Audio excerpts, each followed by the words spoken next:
What's up, everybody? How's it going? It is Matt, and it is Bloodthirsty Thursday. I hope each and every one of you are having a great morning, evening, dawn, day, or dusk, all that wonderful stuff.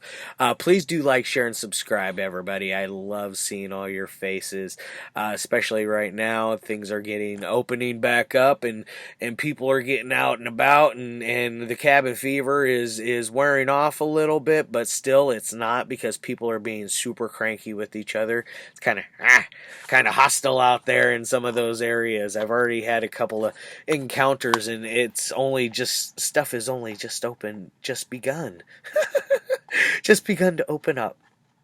Anyways, on to the movie of the day. The movie of the day is a fun one. It's really cool, in my opinion. It's a classic. It's a staple to any horror fan's collection, or at least every horror fan, like real deal horror fan, should watch this. Not just people that hang out and watch like Resident Evil movies or stuff like that. This is something I wish more people would watch that are into the mainstreamy stuff, because this right here is a perfect way to jump into like some of the Italian stuff, because this is an Italian film. It does have a lot of American music in it. It's got like Motley Crue. Who was all on here? We had like Motley Crue. I already said that. The Scorpions, Rick Springfield, yeah. Oh my gosh, Accept and Saxon. Billy Idol is even in this one. I almost forgot that he had a small. He had one of his songs in here as well, so it's got quite the soundtrack going for it to boot. It's got some fun stuff going on. This one came out in 1985. I was 5 years old when this came out, but I did not see it until I was probably about 13 or 14, and I've watched it several times since then, probably at least a baker's dozen. This one is running at an hour and 29 minutes. I'm sure there are cut copies of this one because some of the gore is kind of cool and gets a little gnarly in a couple of places. Especially with the demon transformations, that I imagine probably had like I would say severe problems with people cutting it. Unfortunately, at least not here in not this copy. This copy is not cut.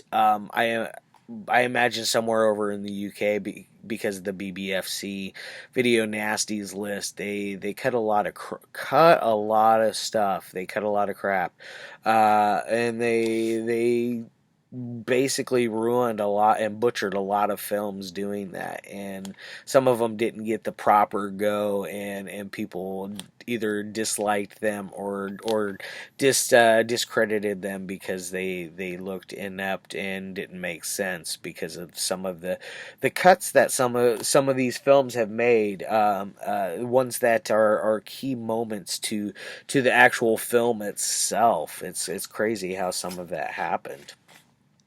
And let's see, who do we got in here? We got Urbano, Barberini, Natasha, Hovey, Karl, Zinny, Paola, Cozzo, and Fiore, Argento. And there's also Michel Suave, or however his last name is pronounced.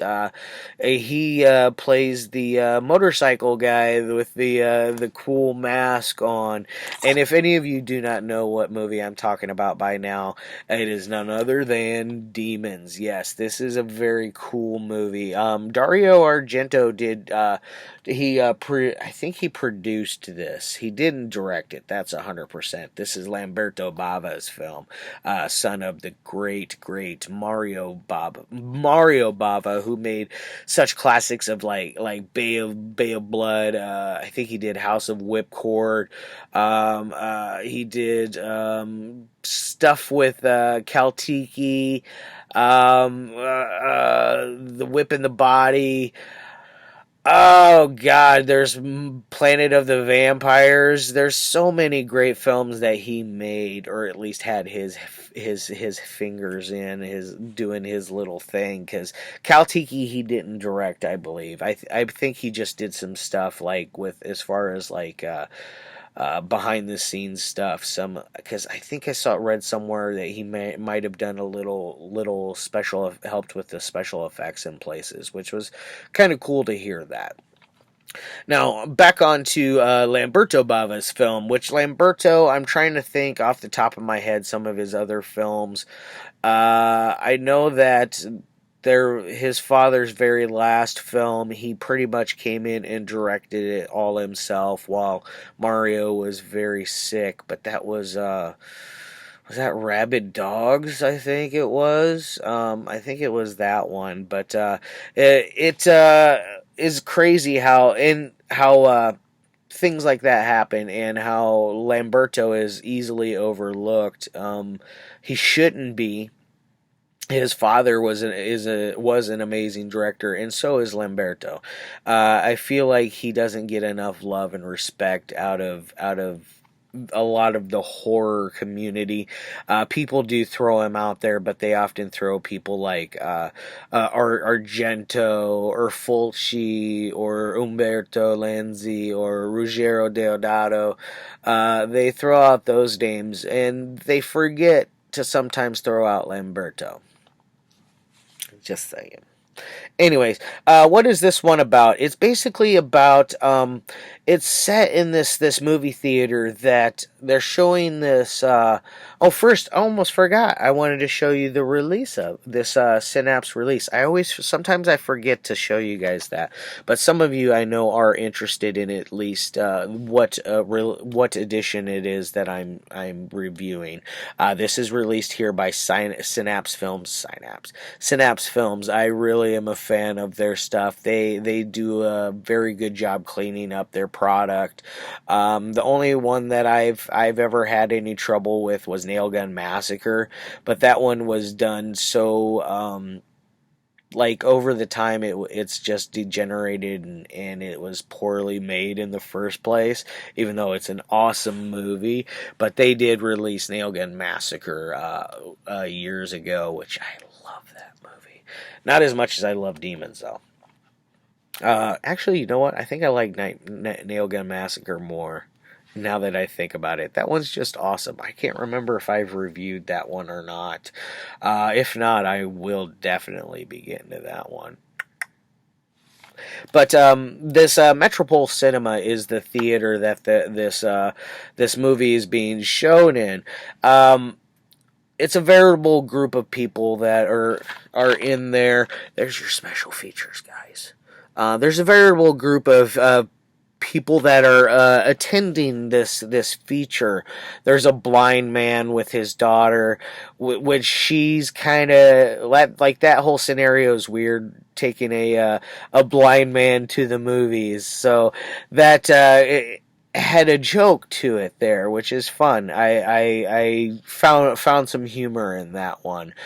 His daughter, like, she slides off at one point with some dude and gets all skeezy, and they start making out and fooling around, and it just kind of like made me giggle, because it's like, what? I have never in a million years seen something like that happen unless there was money involved, where somebody flat out wanted to bang right away like that. It's usually a guy that is like that, but usually it's not something that is. I don't know. You don't hear a lot of that going on with a lot of females, or at least in film it doesn't, or at least here in the Midwest. I've never really met a girl that would just automatically want to bang you just because they met you. Very weird. Where was I going with this? Oh yeah, they're in this theater. There's these two dudes that meet up with these two chicks. They have a little thing going on, a nice little double date. It wasn't an intended double date. They happened to just meet there, and they automatically, the guys insert themselves, pun intended, into the situation of them being there without male companions or dates whatsoever. There is this fella here, which he is like a pimp looking dude. He's pretty cool. He has two girls with him. I forget what the one girl's name is. She runs by one name under these Italian films. She was also in what was it, Rats, Nights of Terror, or something like that. The old Bruno Mattei film. I remember her from that. That's about, I think, the only two things I've seen her in. But she is this curly haired lady. No, she's not curly haired. She's got braids. Excuse me. She's got all these crazy braids. But she's fooling when they first show up at the theater. There's this motorcycle with a guy with armor on and this mask, this demon's mask, and he has a samurai sword, a katana. And she goes over and she's fooling around with the mask and puts it on like a jackass, and it cuts her on her cheek, which entailed is becomes like infected, and she becomes a demon through that. And she has an extremely cool transformation scene. Like, the teeth are gnarly, they have like crazy looking claws, their eyes glow. They did a very cool job with the demons on this. I'm not gonna lie, they're very, very cool. Who else do we have in there? That's about the only people I really want to talk about. I mean, there is a group of drug addicts that do get themselves involved. They are running from the police because I forget what exactly it was they did, but they were doing cocaine out of a Coke Classic can. So it was funny, they were snorting coke out of a Coke can. I always found that really funny because it's got a straw in there, and they're just, oh, it's funny. And at one point they spill the stuff all over the place, and they're like gathering it up, and this one girl's like using a blade to like scrape it off of her tits and stuff like that. Yeah, I did say tits. He did, like, they did. It's just weird. As far as like ratings would go on this thing, on a technical side, Lamberto is a very accomplished filmmaker. I'm sure his father taught him everything he knows about filmmaking itself. He just put his own spin, his own twist onto things, and he made amazing stuff. It's good acting, very well made. Like, the production value is very good. The story moves along really well. It does not get boring at all in this. If you get bored in this, something's very wrong. The story, the way it develops, is just so good. It's great because, like, and there's the movie that they're watching, the things that are happening on that start to happen to them, and it is very, it's cool. This movie's cool. I'm just gonna say that it's cool. On the 1 through 5, for a technical side, it's going to get a 4.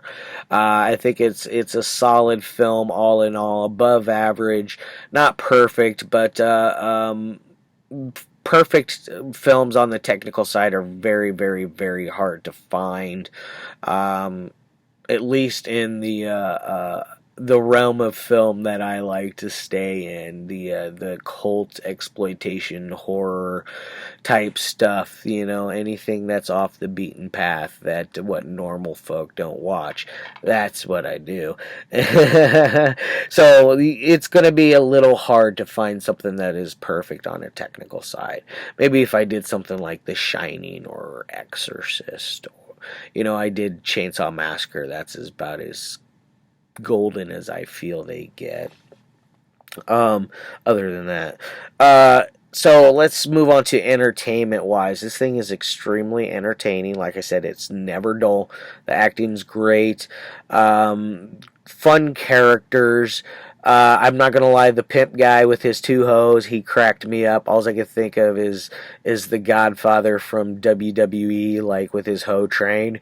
It was great. That's all I could think of every time I saw him.